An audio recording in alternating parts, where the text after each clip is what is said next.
Nah, boleh teman-teman. Coba. Menurut teman-teman penting gak nih? Penting nggak nih kira-kira Penting tuh bisnis? ada yang jawab dari Oke, Kak Rahmat Bainur. oke deh. Oke. Betul banget kakak-kakak semua. Jadi untuk legalitas bisnis ini benar-benar penting banget ketika teman-teman itu memulai suatu bisnis gitu. Nah, di kesempatan kali ini dan di sore hari ini saya akan membahas lebih lanjut. Kita akan berdiskusi ringan gitu ya. Untuk mengetahui nih apa sih penting-pentingnya atau apa sih keunggulannya jika kita memiliki bisnis yang sudah legal gitu. Next, Kak.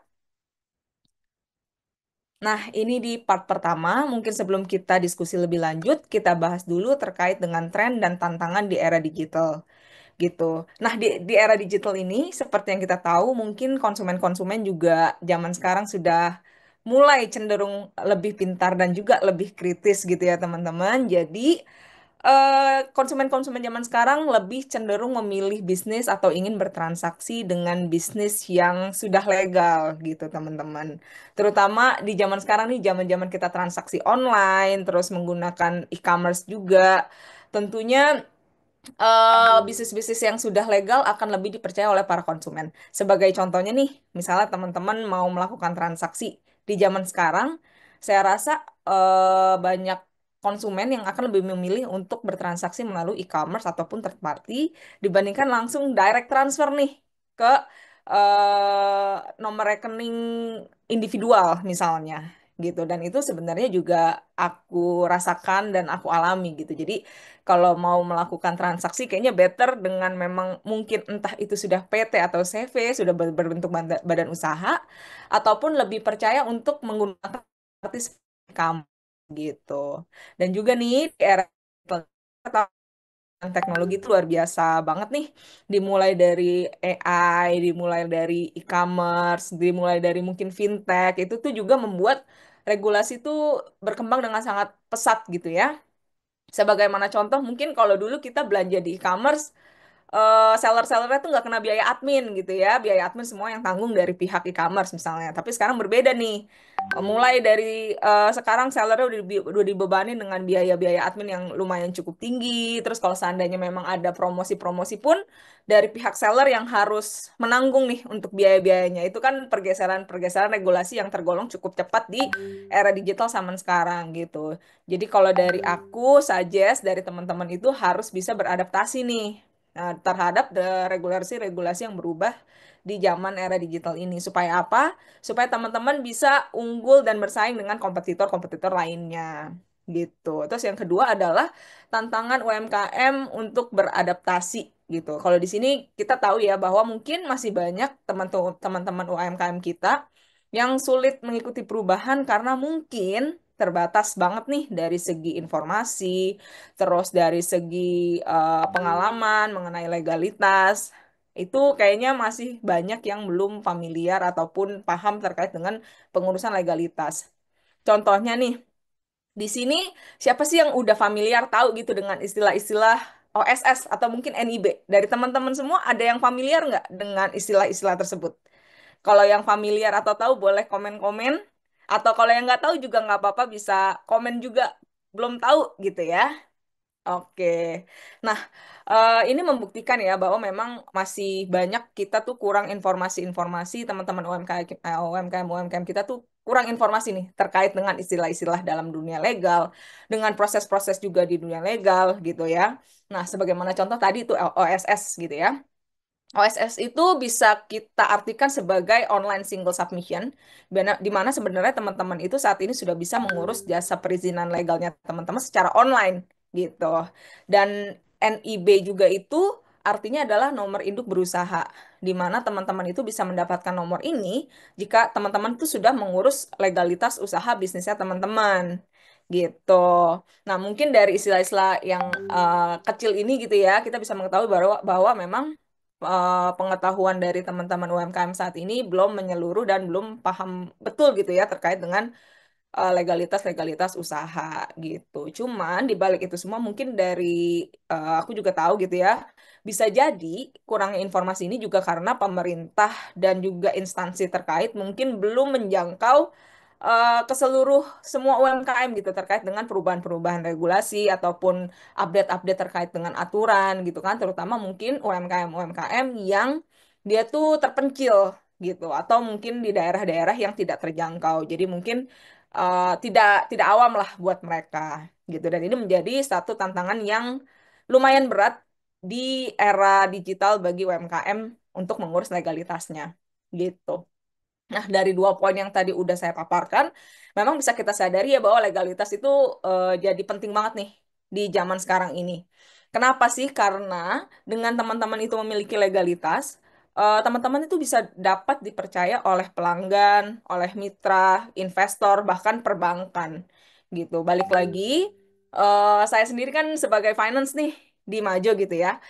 Misalnya saya mau mencari supplier ataupun saya mau bermitra ataupun mau bertransaksi, jujur saya lebih percaya memang sama mitra yang sudah berbadan hukum gitu. Jadi dia bukan individual lagi, melainkan berbadan hukum. Dia punya legalitas yang lengkap, NIB-nya juga ada, terus paham terkait dengan regulasi, itu akan lebih mudah untuk kita bekerja sama dibandingkan memang dengan individu-individu yang jasa legalitasnya tuh memang belum ada dan belum lengkap gitu. Boleh next, Kak? Nah, dari pemaparan tadi itu juga didukung dengan penelitian pada slide ini nih bahwa legalitas usaha itu memang memiliki pengaruh positif dan signifikan terhadap dengan pembelian suatu produk gitu. Dan juga legalitas usaha ini masih menjadi kendala dengan tingkat urgensi tertinggi nih buat UMKM, terutama yang ingin mendapatkan akses ke pembiayaan ataupun pengembangan lebih lanjut. Nah, ini tuh bener banget gitu ya. Jadi ketika teman-teman itu mau mendapatkan pendanaan melalui bank atau misalnya teman-teman mau mencari investor, investor dan juga perbankan itu hanya mau bekerja sama dengan memang bisnis yang sudah memiliki badan hukum dan sudah legal gitu. Jadi kalau seandainya teman-teman belum memiliki legalitas, akan sangat sulit untuk bisa mendapatkan pendanaan dari bank maupun investor dan juga sulit untuk mendapatkan kepercayaan customer gitu. Jadi kalau dari saran aku memang ketika teman-teman itu udah mulai berbisnis, ada baiknya langsung dibuatkan badan usaha gitu. Apalagi kalau seandainya teman-teman memang sudah memiliki rencana pengembangan untuk bisnis bisnis teman-teman tuh ke depannya gitu. Next. Oke, sekarang kita mau bahas terkait dengan resiko menjalankan bisnis secara ilegal atau tanpa izin ya teman-teman. Mungkin kita lebih familiar dengan istilah bisnis ilegal gitu ya. Nah, Kak Hendra boleh minta tolong dimunculin semua aja? Oke. Oke.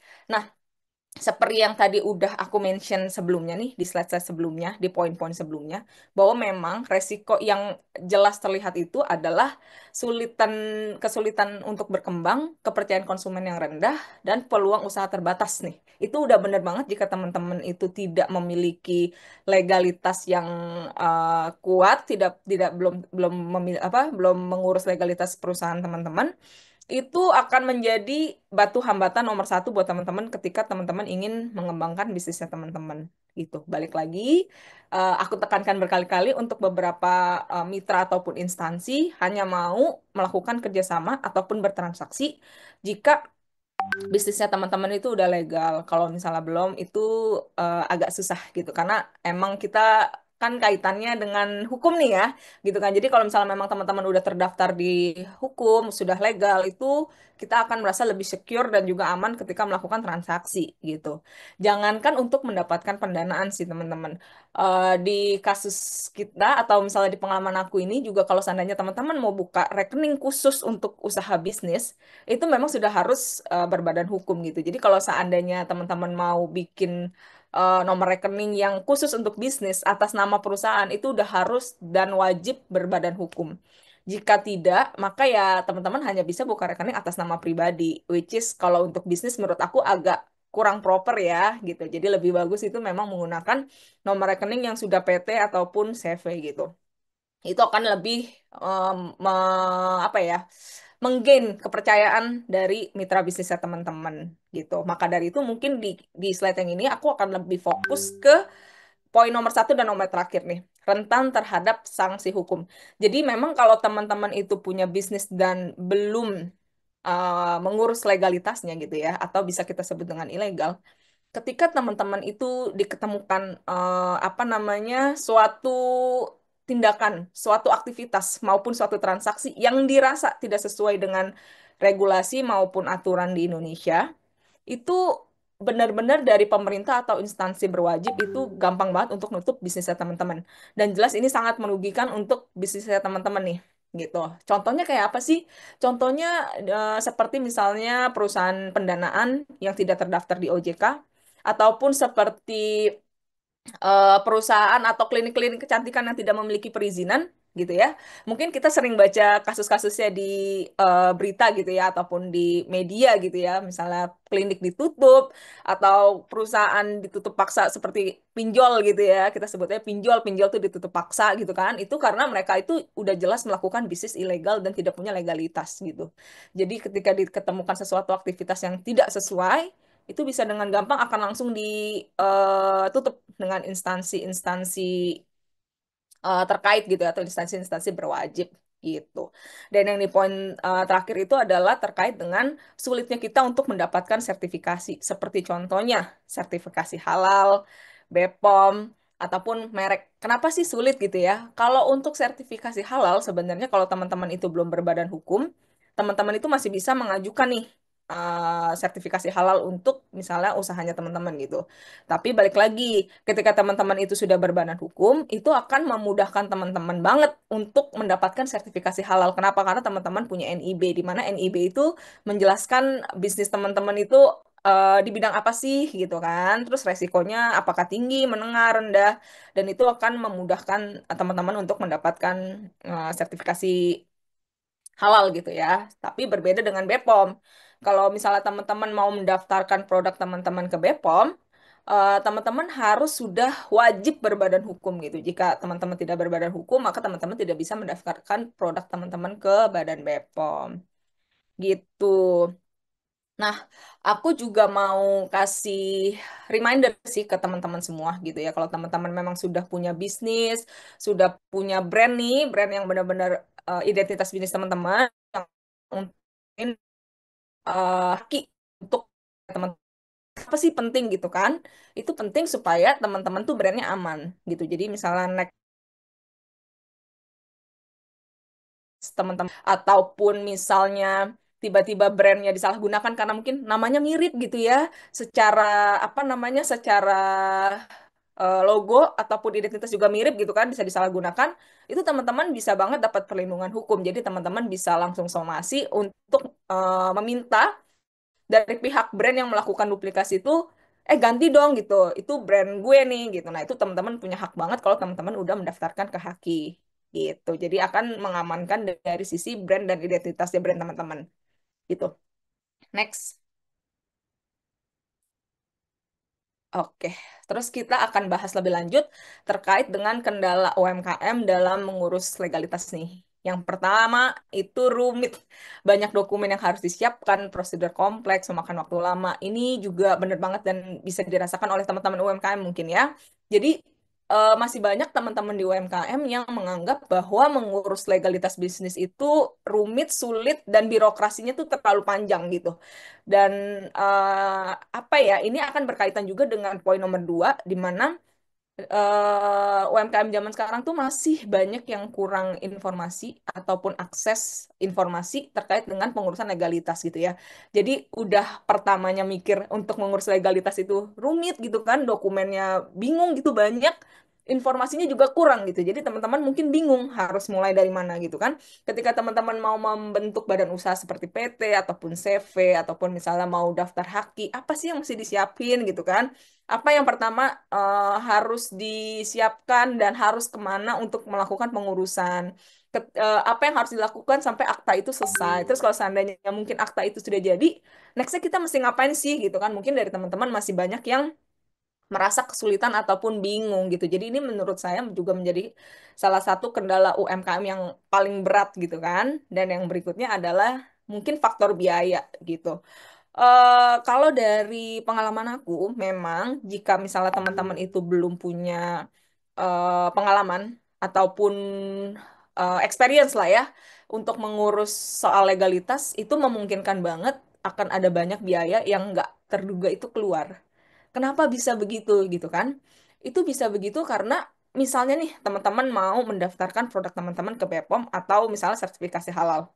Mungkin masih banyak dari teman-teman tuh yang nggak tahu kalau dalam prosedur pendaftaran sertifikasi halal ataupun BPOM itu nanti akan ada yang namanya proses audit gitu. Jadi nanti dari badan BPOM ataupun MUI itu akan banget datengin tempat usaha teman-teman dan akan melakukan audit di situ gitu. Jadi kalau seandainya memang teman-teman belum pernah nih, belum berpengalaman atau mungkin baru pertama kali dan tidak didampingi oleh seseorang yang mungkin sudah experience ataupun profesional di bidang tersebut, itu memungkinkan banget dari teman-teman malah akan ada banyak biaya ataupun kos yang keluar gitu. Karena ketika nanti Badan BPOM menemukan adanya sesuatu yang tidak sesuai dengan regulasi, misalnya contohnya kayak layout pabriknya tidak sesuai, cara bikin produksi barangnya juga tidak sesuai, itu akan memungkinkan banget dari teman-teman tuh harus renovasi pabriknya dulu, harus bikin sesuai dengan ketentuan regulasi, dan itu dari aku juga paham banget, mungkin biayanya tuh nggak murah untuk sebagian orang. Jadi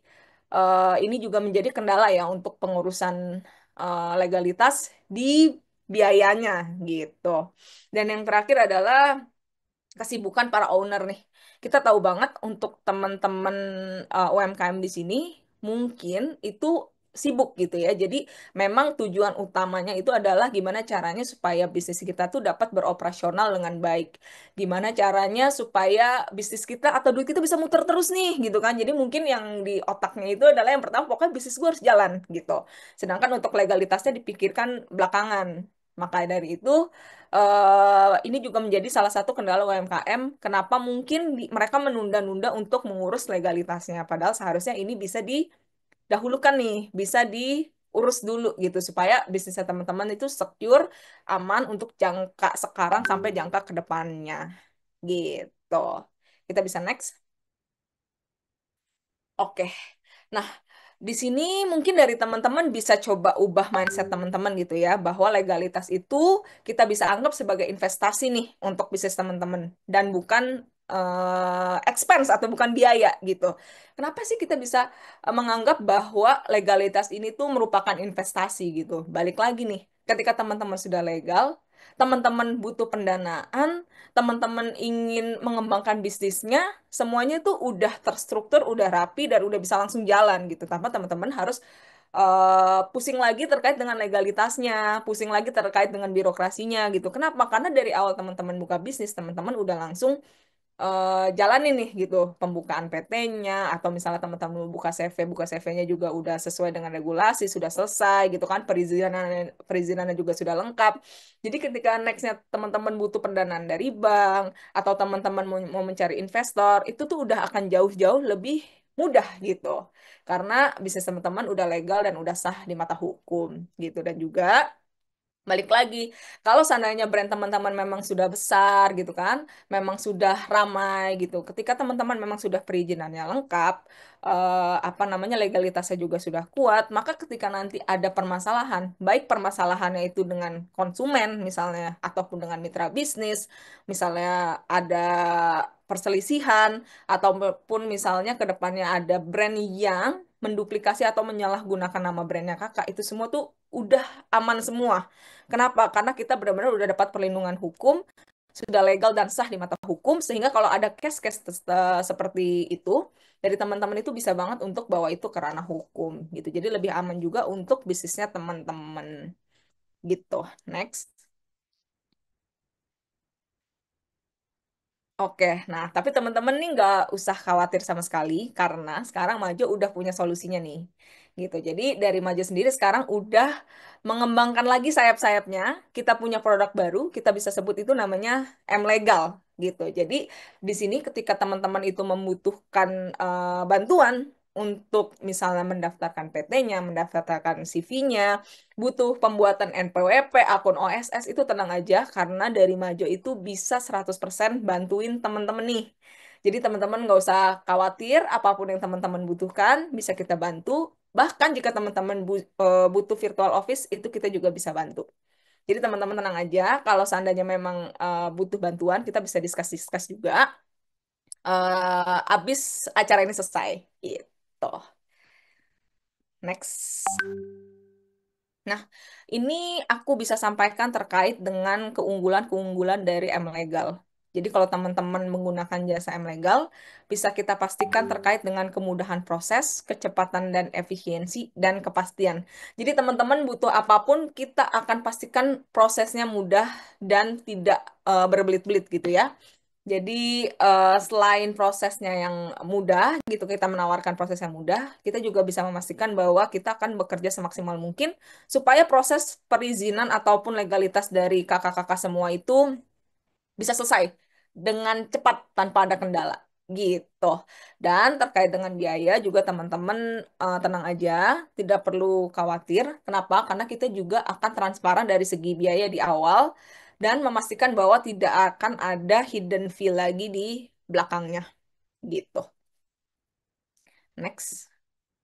Nah, selain itu kita juga akan memastikan bahwa kita akan mendampingi teman-teman semua jika memang butuh pendampingan ataupun bantuan terkait dengan pengurusan perizinan ataupun legalitas dari teman-teman semua gitu. Jadi kalau misalnya nanti ke depannya ada kebingungan-kebingungan ataupun butuh bantuan apapun gitu, itu bisa feel free banget untuk tetap discuss sama kita. Misalnya setelah pembuatan akta, aduh bingung nih harus ngapain, mau bikin rekening perusahaan gimana caranya ya. Nah, itu kita bisa banget bantu dan dampingi sampai proses pembuatan rekeningnya pun selesai gitu. Nah, dan itu banyak layanan tambahan nih teman-teman. Jadi kalau seandainya memang udah berbadan PT ataupun CV gitu ya, tapi butuh juga diskusi misalnya terkait dengan pajak UMKM, ataupun terkait dengan laporan keuangan, ataupun pemasaran digital, ataupun misalnya mungkin teman-teman butuh banget nih apa namanya jasa finance atau jasa keuangan. Nah, itu kita juga bisa bantu semua gitu. Jadi harapannya dengan teman-teman join nih, teman-teman butuh apapun bisa kita bantu, bisa kita support untuk memudahkan dan melancarkan semua bisnisnya teman-teman. Gitu. Next. Oke, nah ini adalah mungkin aku akan jelasin terkait dengan flow kalau teman-teman menggunakan atau mau mengurus legalitasnya dengan menggunakan M-Legal gitu ya teman-teman. Nah, yang pertama nanti teman-teman bisa registrasi. Untuk registrasinya mungkin di akhir acara gitu ya akan kita sampaikan barcode WhatsApp-nya. Jadi kalau teman-teman memang pingin berdiskusi lebih lanjut dan membutuhkan jasa dan layanan terkait dengan legal maupun di luar legal gitu ya, misalnya akuntansi, pajak dan lain-lain, itu bisa banget langsung regis nanti ke nomor tersebut. Dan setelah nanti kita cek, kita akan lakukan konsultasi gitu ya. Jadi kita bisa konsultasi dulu kira-kira teman-teman itu butuh bantuannya bantuan apa gitu. Apakah butuhnya pembuatan CV, apakah pembuatan PT, ataupun apakah pembuatan laporan keuangan. Nah, itu nanti bisa kita konsultasikan terlebih dahulu. Kalau sudah, baru kita akan memberikan penawaran ke teman-teman semua. Dan ketika mendapatkan penawaran, kalau memang sudah agree, teman-teman bisa langsung melakukan pembayaran.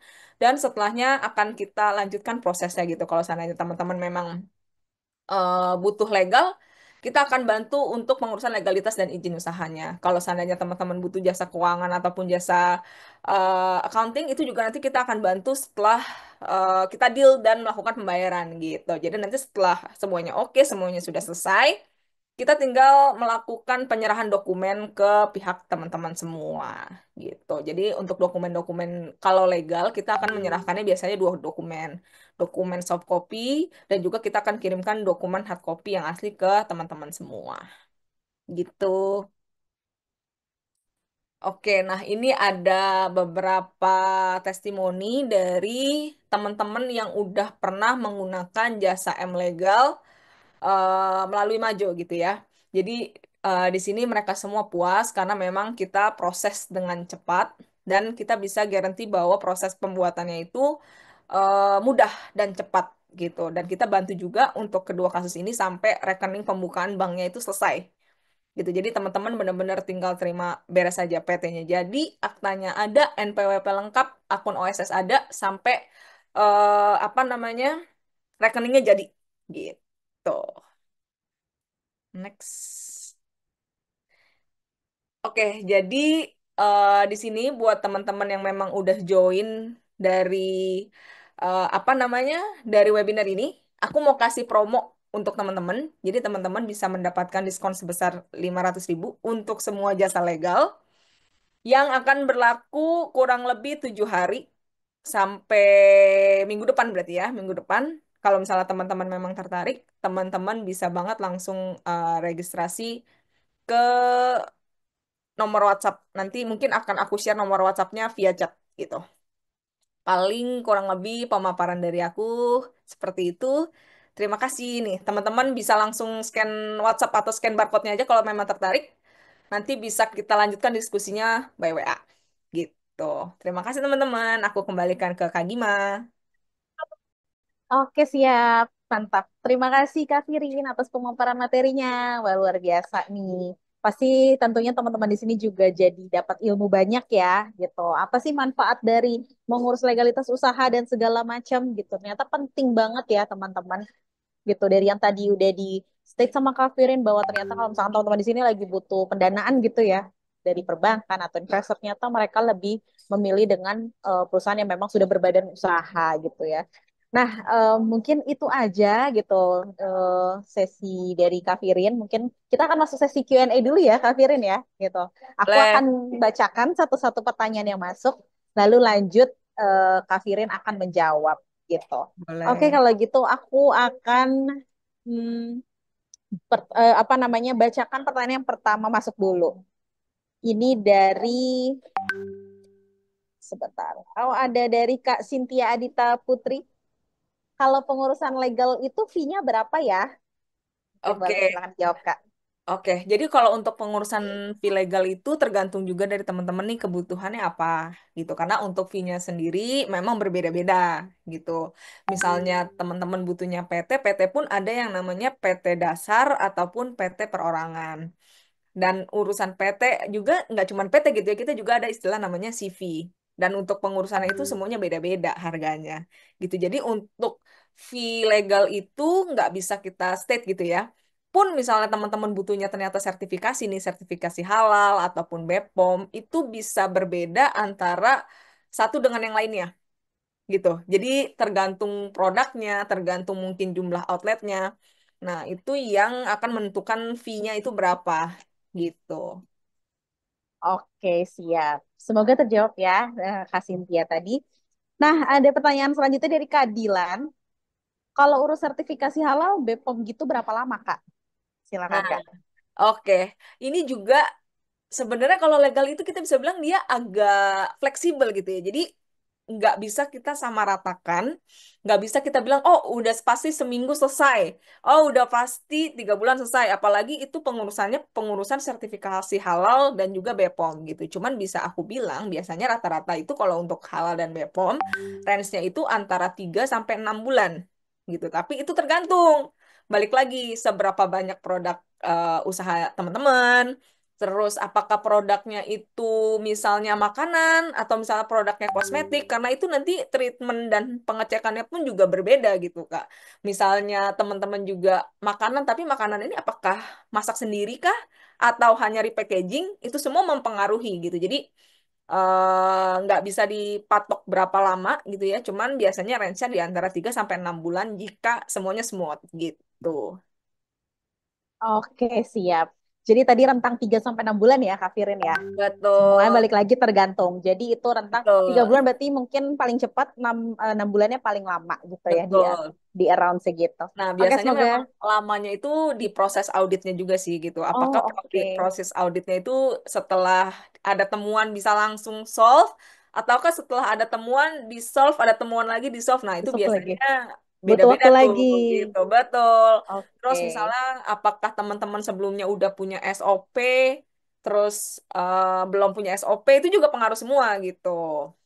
Oke, siap.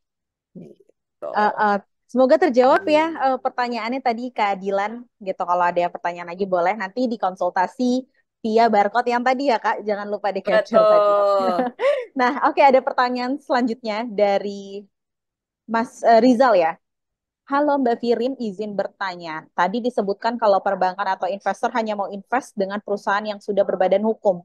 Apa ada kriteria khusus kalau nanti sudah berbadan hukum? Gitu, Oke, silakan Kak. Sebenarnya mungkin kriteria itu tergantung dari jenis yang mau diambil ya. Apakah misalnya pendanaan kah? Terus misalnya dia di range-nya di harga berapa? Ataupun misalnya dengan investor. Biasanya memang investor dan perbankan itu udah punya kriterianya sendiri tuh. Gitu. Cuman memang salah satunya itu harus berbadan hukum dulu gitu. Apakah dia PT ataukah apakah dia CV gitu. Karena hampir tidak mungkin ya, nggak pernah ngeliat juga sih sepanjang aku pengalaman gitu ya, pengalaman aku di dunia finance dan lain-lain, ada investor yang investasi dengan bisnis yang dia tidak berbadan hukum atau ilegal. Kayaknya nggak ada gitu. Jadi untuk kriterianya memang pasti ada dan mungkin setiap investor atau bank tuh punya kriterianya masing-masing. Tapi tahap pertama kalau misalnya memang mau mendapatkan pendanaan, itu udah pasti harus berbadan hukum dan harus legal sih Kak, gitu. Oke, begitu ya Kak Rizal ya, coba di take note gitu. Jadi ini salah satu yang memang jadi kriterianya em, para bank ya, atau juga investor gitu. Nah, em, aku langsung masuk ke pertanyaan berikutnya. Ada dari Kak Ahmad Gani gitu. Saya punya bisnis kecil udah berjalan 4 tahun, tapi belum pernah urus legalitas-legalitas kayak gini karena nggak paham step-stepnya, Kak. Langkah awal yang saya lakukan apa ya? Thanks. Silakan Oke, dijawab, Kak. oke. Nah, kalau ini mungkin nanti kita bisa diskusi lebih lanjut juga nih, eh, Kak Ahmad Gani gitu ya. Tapi memang kalau udah 4 tahun sih saran saya memang lebih baik dibuat badan hukum aja. Tapi badan hukumnya apa? Apakah PT perorangan, apakah PT dasar, atau apakah CV? Itu kita perlu diskusi lebih lanjut. Karena dari aku sendiri harus paham nih bisnisnya kakak tuh bergerak di bidang apa dan ke depannya bisnis kakak ini mau dibawa ke arah mana gitu. Cuman memang akan ada perbedaan-perbedaan gitu antara misalnya kakak mau pakainya PTK atau KCVK itu dia ada perbedaannya gitu. Kalau seandainya CV itu mungkin gampangnya harta pribadi tuh ikut gitu. Tapi kalau PT antara harta pribadi dan harta perusahaan itu terpisah gitu. Jadi ada beberapa hal yang membedakan antara PT dan CV dan itu akan tergantung dari kebutuhan dan rencana bisnis dari Kagani ke depannya gitu. Oke, jadi gitu ya Kak Gani ya, gitu. Udah berjalan 4 tahun. Jadi mungkin lebih baik konsul dulu betul apa kata Kak Firin, nanti dibantu diberikan saran gitu ya, baiknya gimana. Karena sesuai dengan bisnis yang Kak Gani jalanin gitu. Kalau 4 tahun kita lihat mah sebenarnya juga udah berjalan dengan baik ya Kak ya. Betul, Udah betul di atas 3 tahun ya. betul, Udah sudah 3 tahun, lama, udah at least lama sudah 4 tahun. lumayan settle ya Kak ya, gitu. Udah menuju 5 tahun, harusnya udah mulai pikir-pikir nih untuk legalitas gitu. Siapa tahu Betul, nanti bisnisnya kan jadi lebih scale up ya Kak ya, untuk kemana-kemana butuh perluasan pasar itu kan penting betul, ya Kak Firin ya. betul Boleh banget. Kak Ahmad Gani, mungkin nanti bisa konsul lebih lanjut dengan tim Maju Legal Service gitu. Jadi siap dibantu gitu ya kalau Kak Gani ini punya permasalahan-permasalahan yang masih bingung mau ngambil action apa gitu. Nah, bagi teman-teman yang mau order kaos keren, silakan bisa di marketplace Shopee, Tokopedia, Bukalapak maupun Lazada. Caranya tinggal ketik saja Muhammad Ervando ya. Nah, teman-teman tinggal pilih untuk kaos-kaos kerennya. Kemudian yang cocok langsung saja di order untuk kaos-kaos kerennya ya. Bisa di order satuan, lusinan ataupun borongan, silahkan bebas. Nah, berikut ini saya kasih rangkumannya ya. Nah, teman-teman ketik saja di Shopee, Tokopedia, Bukalapak, Lazada, ketik Muhammad Ervando. Nah, kemudian juga tersedia kaos lengan panjang dengan desain-desain keren. Tinggal teman-teman pilih di marketplace Shopee, Tokopedia, Bukalapak, Lazada. Cuman untuk kaos lengan panjang ketiknya Vando Official Shop ya. Spesial untuk kaos lengan panjang, bisa untuk pria maupun wanita. Nah, untuk wanita yang berjilbab sangat cocok ya, karena pakai lengan panjang tersedia juga, dan tentunya dengan desain-desain kaos yang keren, kekinian.